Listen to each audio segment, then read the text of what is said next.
Hello and welcome to the first episode of Venro Does Art.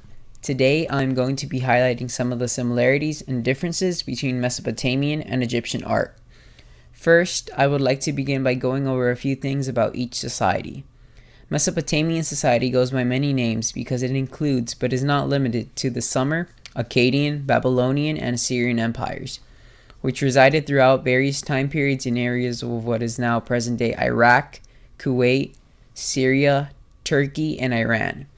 These various empires ruled the area from around 5000 BCE until around 540 BCE, when the Persians took over the area.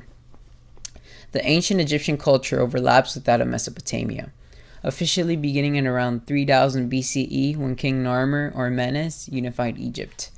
Debatably, Egyptian culture lasts up to the year 30 BCE when the last pharaoh, Cleopatra, dies and the area is annexed by the Roman Empire. That being said, Mesopotamian and Egyptian culture's golden age do not occur concurrently. Now onto the actual artwork. For the purpose of this discussion, I will be focusing on two different artworks from each civilization in order to demonstrate the stylistic differences between each culture and the natural progression from a more abstract human form to the more realistic human figure. Since these cultures lasted throughout a very long time period, I chose artworks that best represented the culture from my perspective. I would like to begin by comparing two examples of two-dimensional art from their respective culture.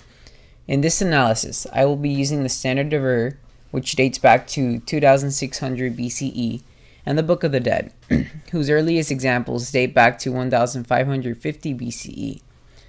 Although they do have their fair share of differences, there is just as much that they have in common, and I would like to discuss them before addressing their differences. The most conspicuous similarity being that they are both some sort of narrative register. For those of you who are not familiar with the concept, a narrative register is a static piece of art that tells some sort of story. Another recognizable similarity is each artwork's use of composite form. The most common example of composite form is when a character in profile has an eye that is facing the viewer, which is evident in both artworks. In terms of their differences, the most obvious would be their stylistic differences. While they are both not perfect representations of the human form, the Egyptians present a much more realistic human body. The people represented in the Standard of Ur are all stubby, rectangular, and have very disproportionate bodies. Egyptian art fares a lot better in this regard. Although not perfect, the human form as shown in the Book of the Dead is closer to the proportions of a real human being. In the Book of the Dead, the humans are longer, less rectangular, and have a better measure of proportions. One last difference is the size of the eye. It is typical of Mesopotamian art for people to have large eyes, and this proves no different in the Standard of Ur. The eye takes up a large portion of the face, and while eyes in Egyptian artwork are large, it comes nowhere close to that of Mesopotamian art. This is because to the people of Mesopotamia, larger eyes were seen as more honest. In any case, we still believe that eyes can tell you a lot about a person. Many of these differences hold up for their three-dimensional counterparts as well, but I will still like to take a brief moment to address a few of the differences between Mesopotamian and Egyptian sculpture. In the Tel Asmer hoard, made circa 2900 through 2550 BCE, bodies are particularly cylindrical, with little differences between males and females. The only true differences are the presence of a beard or baldness, which indicates that the statuette is male.